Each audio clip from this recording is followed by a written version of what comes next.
надежно.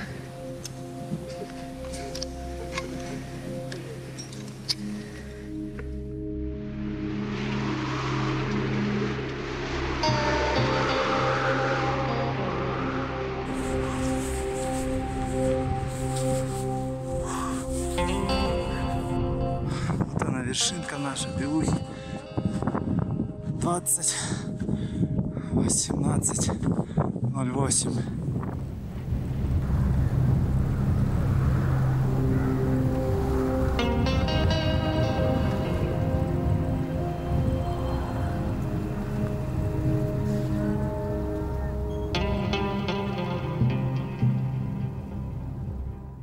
Желание подняться выше, к самым облакам, навстречу великому богу неба Тенгри. Наверное, в каждом из нас живет этот древний тенгрианский дух, стремление наших предков-номадов прикоснуться к таинству высоты.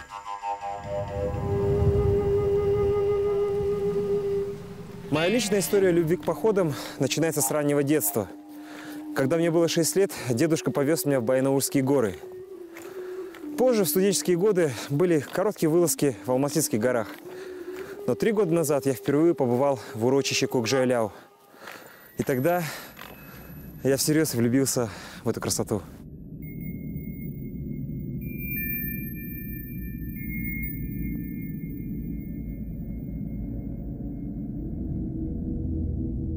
Мы находимся в Заилийском Алатау и направляемся к Бутаковскому водопаду. Это один из самых популярных и несложных маршрутов. Он займет у меня 1,5 часа. Ну что, вперед! Нас ждет много интересного.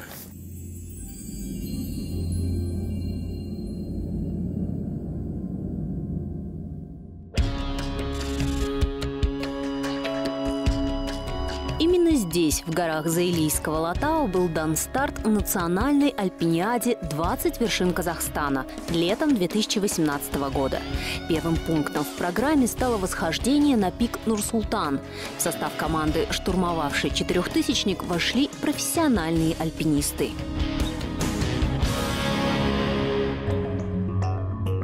Альпиниада «20 вершин Казахстана» охватила 5 основных высокогорных районов страны. Это центральный Тянь-Шань, а также северные отроги Тянь-Шаньских гор – Заилийский Алатау, северо-восточная часть Тянь-Шаня – Джунгарский Алатау, часть западного Тянь-Шаня – Угамский хребет и Алтайские горы. Эти горные массивы расположены в 3 регионах – в Алматинской, Восточно-Казахстанской и Туркестанской областях.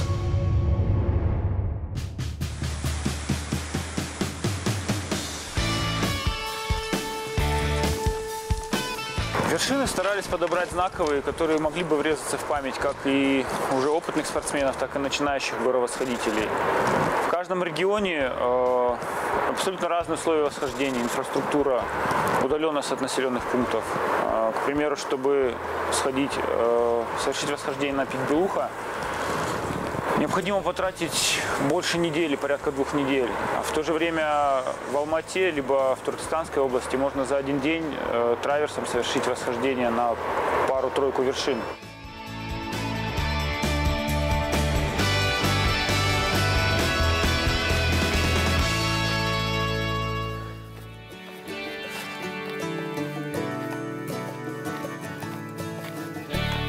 Заилийский Алатау – наиболее развитый регион в стране с точки зрения горного туризма. Впервые в этих местах экспедиция была организована еще в XIX веке. А в 1925 году в Алмате была основана первая альпинистская секция для молодежи. Так что можно сказать, что казахстанскому альпинизму уже почти 100 лет. Нам есть чем гордиться.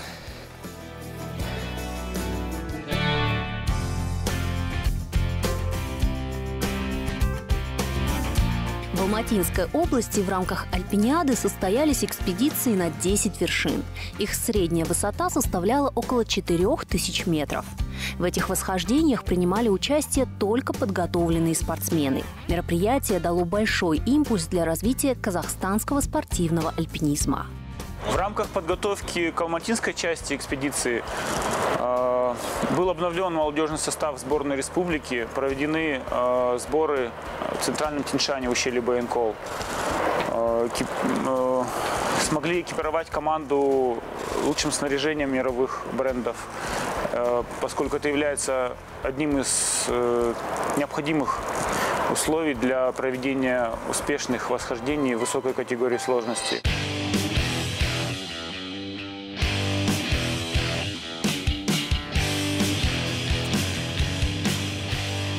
Параллельно алматинским экспедициям на востоке страны несколько групп опытных горовосходителей отправились на вершину Белухи.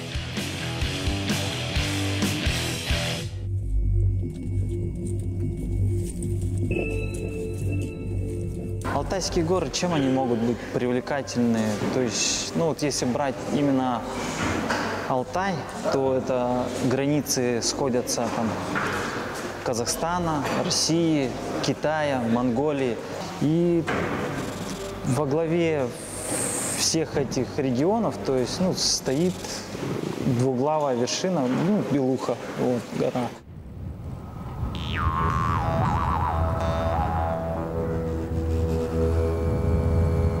То есть она тоже по-своему, как бы, у нее свой характер, так скажем. Вот. Я сам на нее, к примеру, зашел только с 5-го раза, с 5-й попытки. Белуху называют царицей Алтайских гор. Географическое положение этой вершины позволяет считать ее центром Евразии. Поскольку Белуха находится в сердце огромного материка, населенного разными народами, легенды о ней встречаются у тюрков, алтайцев и даже индийцев.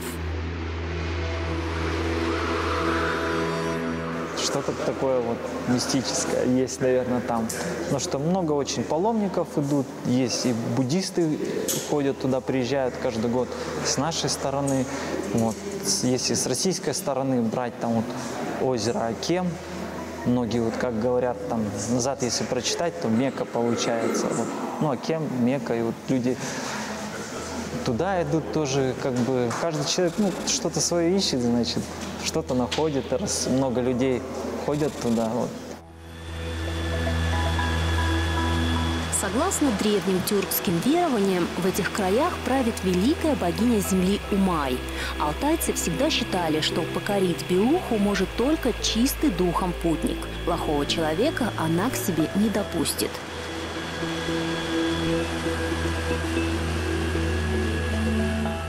Известный полярный путешественник Руаль Амундсен говорил: экспедиция – это подготовка.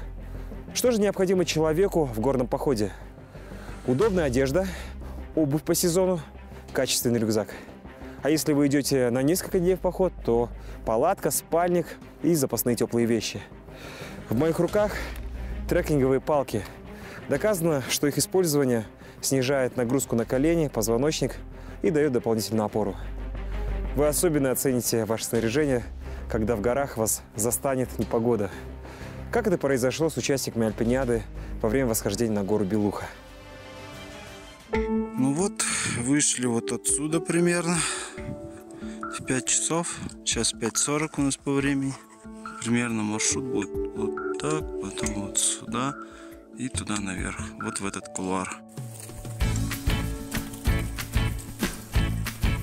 Восхождение на Белуху по программе национальной альпиниады началось 16 августа 2018 года. Все участники своевременно добрались до базового лагеря и подготовились к выходу на маршрут. Все выглядело так, словно знаменитая гора благоволит путникам. Первые 4 дня экспедиции стояла прекрасная погода.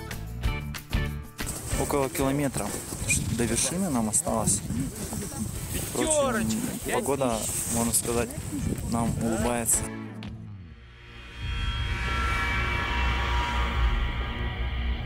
А потом все внезапно пошло не так. Вечером 19 августа участники экспедиции достигли штурмовочного лагеря. На следующее утро был запланирован выход на заключительный этап маршрута – к вершине Белухи.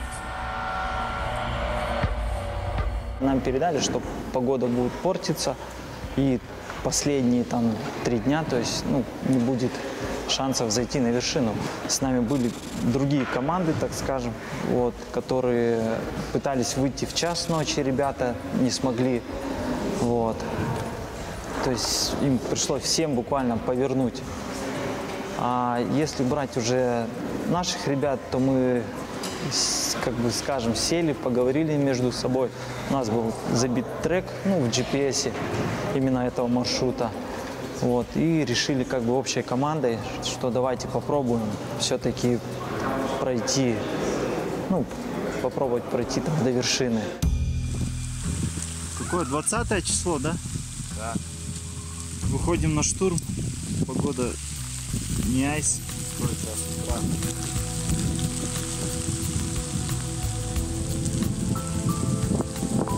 Ну, будем пробовать, как говорится. Все возможно и невозможно.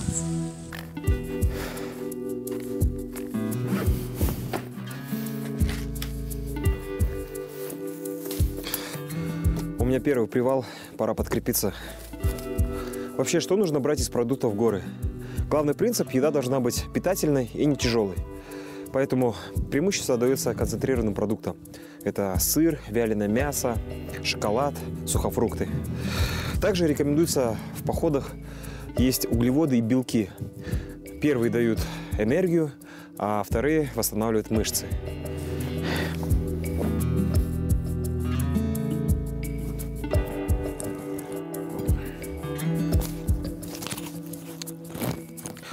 Ну все, мне пора в путь.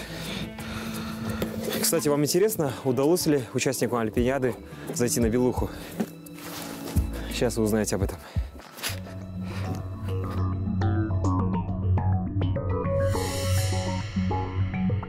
Мы вышли ориентировочно где-то в 5 часов утра. Вот. Через 2 часа нам встретились другие команды, которые повернули назад. Вот, ребята, потому что, ну, шли, тропы не видно, назад возвращаются, тропу опять замело, и куда идти уже, ну, непонятно. Вот. Ну, благодаря тому, что у нас были GPS, еще раз, вот, слава, как говорится, технике, вот, мы продолжили путь, вот, и, так скажем, где-то через часа 3, там, вот, подойдя к маршруту, уже более-менее начали окошки какие-то появляться.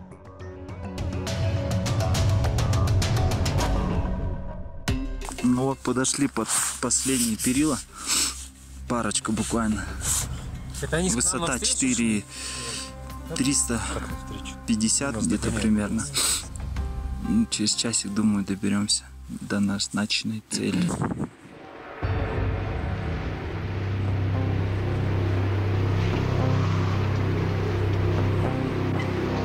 Холод, сильный ветер, плохая видимость. Людям пришлось преодолевать финальный участок пути несколько часов. Белуха оценила и вознаградила их упорство. Сегодня 20 число 2018 года, 08 августа. Программа 20 вершин. Казах туризм. Алга. Казахстан. Вот она, вершинка наша, Белухи.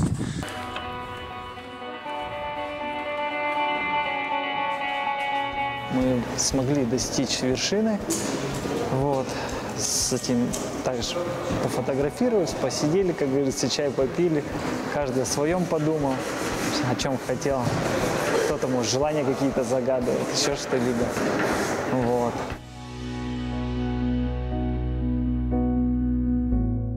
Мы почти дошли до пика.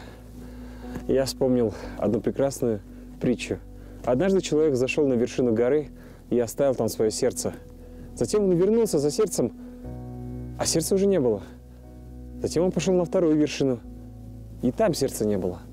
Потом он пошел на третью вершину, и там сердца тоже не было. И так человек ходит по горам до сих пор. Это притча о тех, кто влюблен в горы, в том числе и про меня.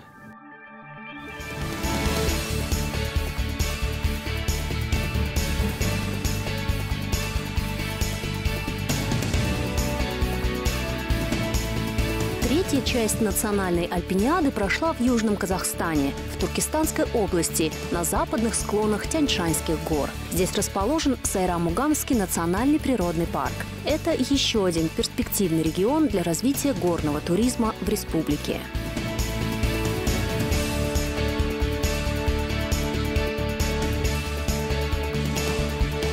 не буду говорить за всех, именно для наших южно-казахстанских альпинистов это было подарком. Мы смогли походить вершины в свое удовольствие и рассказать об этом людям. Высота 3700, от гребня 100 метров.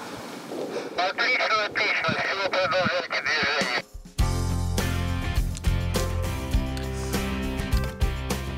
Угамский хребет расположен на границе Казахстана и Узбекистана. Туристские маршруты западного Тянь-Шаня в основном относятся к средней категории сложности. И это открывает огромные перспективы для развития здесь массового горного туризма. Сложный рельеф, высокие температуры летом, заснеженность в холодное время года, необходимость преодолевать скальные участки и бурные горные реки – это не преграды, а, напротив, дополнительные стимулы для любителей экстрима.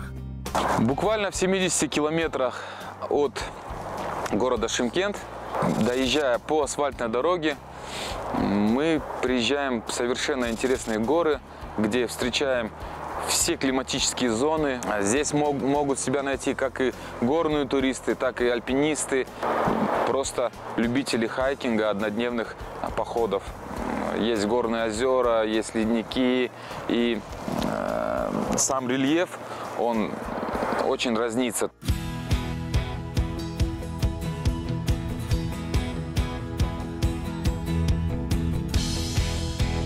В рамках программы «20 вершин Казахстана» в Туркестанской области было запланировано 9 восхождений. На 7 из них поднимались подготовленные спортивные группы. 2 восхождения были массовыми. И когда мы, значит, с помощью социальных сетей и рекламы объявили об этом восхождении, люди охотно приняли участие, приехали с разных абсолютно областей, со всего Казахстана. И это было очень интересно, когда люди удивлялись, говорили, а что, оказывается, здесь такие горы, здесь можно ходить в горы, здесь вот, ну, прям такие свежие эмоции, очень много молодежи.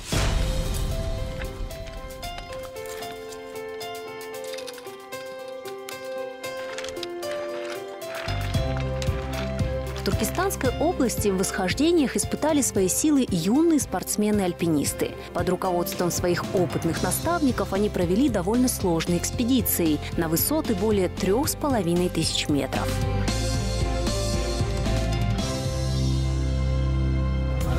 Короче, ты мне скажи, вот смотри, Сарай-Гыр идет. Следующая вершина, как делаете? Если в гребне Сарай-Гыр, то это получается Астана. Астана? Что, рокировку делаете? Посмотрим, что надо собрать тоже. Они еще в горах, по-моему. Они уже пришли. В целом, в национальной альпиниаде «20 вершин Казахстана» приняли участие более 1000 человек. В ходе экспедиции были детально изучены и задокументированы уже существующие горные маршруты, а также разработаны новые треки, в том числе 2-3-дневные походы для альпинистов-любителей.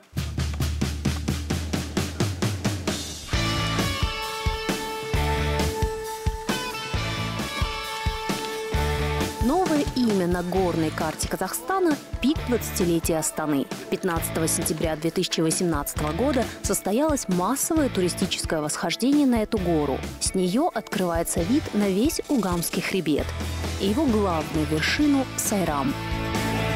Пик 20-летия Астаны – это не переименованная вершина, у нее не было названия, подход к ней довольно нелегкий. И тому, кто захочет сходить на пик 20-летия Астаны, придется поработать, попотеть, как говорится, проявить свой характер.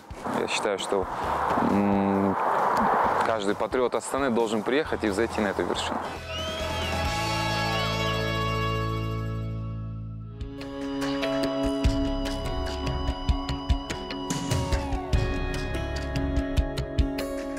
Ну вот я и добрался до Бутаковского водопада. Как же здесь красиво, и зимой, и летом.